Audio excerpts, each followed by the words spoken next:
Nabasa mo na ba ang greatest love with no label? Ang sarap magmahal, tama. Pero what if yung minamahal mo wala naman kayong label? Kaya walang rason na magselos ka. Ang hirap talaga na magmahal sa taong hindi ka naman mahal.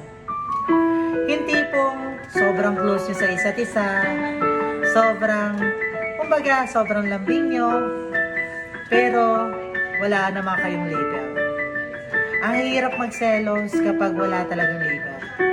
I'm surely sure na marami sa panahon ngayon na nakakaranas ng greatest love with no label.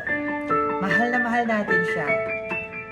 Pero ako, umabot na rin ako sa punto na yung greatest love natin, sobrang mahal na mahal natin.